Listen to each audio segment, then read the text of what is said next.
नमस्कार दोस्तों। इस वीडियो में हम अध्याय तीसरा शुरू करने वाले हैं और ये विदुर नीति का तीसरा अध्याय होगा। तो मैं आपको पढ़ के बताता हूँ, उम्मीद है आपको अच्छा लगेगा। तो चलिए शुरू करते हैं। तीसरा अध्याय में धृतराष्ट्र उवाच, यानी धृतराष्ट्र कहते हैं, धृतराष्ट्र ने कहा, महाबुद्धे, तुम पुनः धर्म और अर्थ से युक्त बातें कहो। इन्हें सुनकर मुझे तृप्ति नहीं होती। इस विषय में तुम अद्भुत भाषण कर रहे हो। विदुर जी बोले, सब तीर्थों में स्नान और सब प्राणियों के साथ कोमलता का बर्ताव, ये दोनों एक समान हैं, अथवा कोमलता के बर्ताव का विशेष महत्व है। विभो, आप अपने पुत्र कौरव पांडव दोनों के साथ समान रूप से कोमलता का बर्ताव कीजिए। ऐसा करने से इन लोक में महान सुयश प्राप्त करके मरने पश्चात आप स्वर्ग लोक में जाएंगे।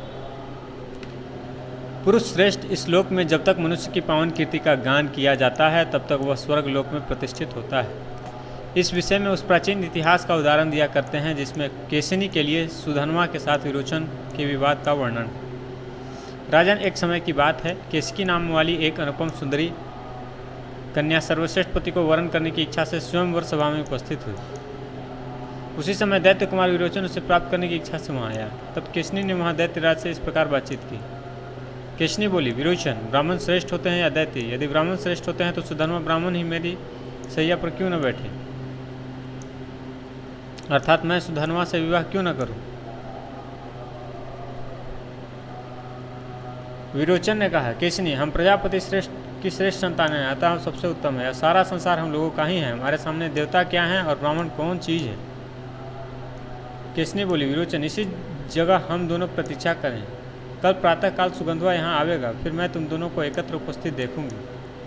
विरोचन बोला, कल्याणी, तुम जैसा कहती हो वही करूंगा। भीरु, प्रातःकाल तुम मुझे और सुधर्मा को एक साथ उपस्थित देखोगे। विदुर जी कहते हैं, राजाओं में श्रेष्ठ धृतराष्ट्र इसके बाद जब रात बीती और सूर्य मंडल का उदय हुआ, उस समय सुधर्मा उस स्थान पर आया जहाँ विरोचन केशिनी के साथ उपस्थित थे।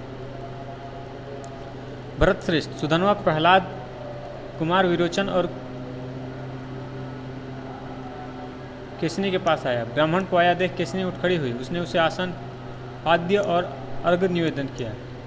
सुधर्मा बोला, प्रहलाद नंदन, मैं तुम्हारे स्वर्णमय सुंदर सिंहासन को केवल छू लेता हूँ, तुम्हारे साथ इस पर बैठ नहीं सकता, क्योंकि ऐसा होने से हम दोनों एक समान हो जाएंगे।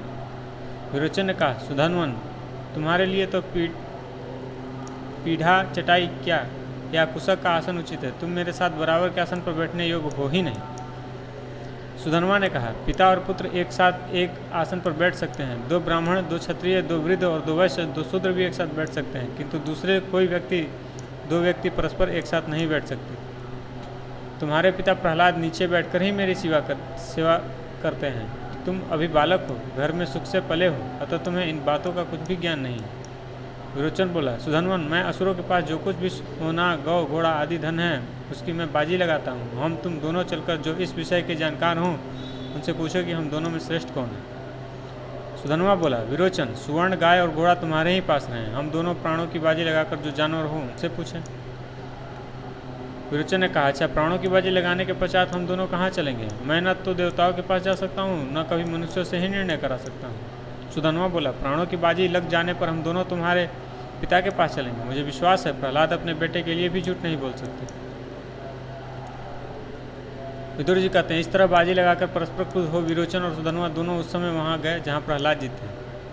प्रहलाद ने मन ही मन कहा, जो कभी भी एक साथ नहीं चले थे वे ही दोनों, ये सुधन्वा और विरोचन, आज सांप की तरफ क्रुद्ध होकर एक ही राह से आते दिखाई देते हैं। फिर विरोचन से कहा, विरोचन, मैं तुमसे पूछता हूँ, क्या सुधन्वा के साथ तुम्हारी मित्रता हो गई है? फिर कैसे एक साथ आ रहे हो? पहले तो तुम दोनों कभी एक साथ नहीं चलते थे।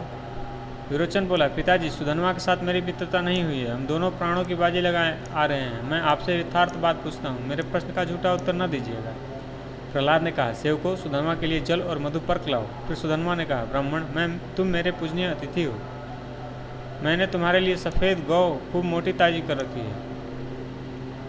सुधन्वा बोला, प्रहलाद, जल और मधुपर्क तो मुझे मार्ग में ही मिल गया है। तुम तो जो मैं पूछ रहा हूँ उसका प्रश्न का ठीक ठीक उत्तर दो। क्या ब्राह्मण श्रेष्ठ हैं अथवा विरोचन? प्रहलाद बोले, ब्राह्मण मेरे एक ही पुत्र है और इधर तुम स्वयं उपस्थित हो। भला तुम दोनों की विवादों में मेरे जैसा मनुष्य कैसे निर्णय दे सकता है? सुधनवा बोला, मतिमन, तुम्हारे पास गौ तथा दूसरा जो कुछ भी प्रिय धन हो वह सब अपने औरस पुत्र विरोचन को दे दो, परंतु हम दोनों के विवाद में तो तुम्हें ठीक ठीक उत्तर देना ही चाहिए। प्रहलाद ने कहा, सुधनवन, अब मैं तुमसे यह बात पूछता हूँ, जो सत्य न बोले अथवा असत्य निर्णय करे ऐसे दुष्ट व्यक्ति का क्या स्थिति होती है? सुधनवा बोला, सौत वाली स्त्री, जुए में हारे हुए जुआरी और भार ढोने से व्यतीत शरीर वाले मनुष्य की रात में जो स्थिति होती है वही उल्टा न्याय देने वाले व्यक्ति की भी होती है। जो झूठा निर्णय देता है वह राजा नगर में कैद होकर बाहरी दरवाजे पर भूख का कष्ट उठाता हुआ बहुत से शत्रुओं को देखता है। पशु के लिए झूठ बोलने से 5 पीढ़ियों को, गौ के लिए झूठ बोलने पर 10 पीढ़ियों को, घोड़े के लिए असत्य भाषण करने पर 100 पीढ़ियों को और मनुष्य के लिए झूठ बोलने पर 1000 पीढ़ियों को मनुष्य नरक में ढकेलता है।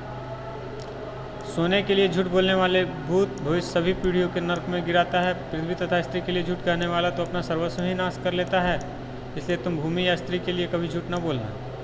प्रहलाद ने कहा, विरोचन, सुधनवा के पिता अंगिरा मुझसे श्रेष्ठ हैं, सुधनवा तुमसे श्रेष्ठ है, इसकी माता भी तुम्हारी माता से श्रेष्ठ है, अतः तुम आज सुधनवा से हार गए। विरोचन, अब सुधनवा तुम्हारे प्राणों का मालिक है। सुधनवन, अब यदि तुम दे दो तो मैं विरोचन को पाना चाहता हूँ। सुधनवा ने कहा, प्रहलाद, तुमने धर्म को ही स्वीकार किया है, स्वार्थवश झूठ नहीं कहा है, इसलिए अब इस दुर्लभ पुत्र को फिर तुम्हें दे रहा हूँ। प्रहलाद, तुम्हारे इस पुत्र विरोचन को मैंने पुनः तुम्हें दे दिया, किंतु अब यह कुमारी केशिनी के निकट चलकर मेरा पैर धो।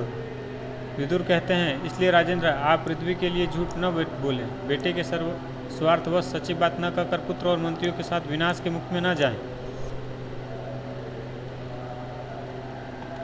देवता लोग चरवाहों की तरह डंडा लेकर पहरा नहीं देते, वे जिसकी रक्षा करना चाहते हैं उसे उत्तम बुद्धि से युक्त कर देते हैं।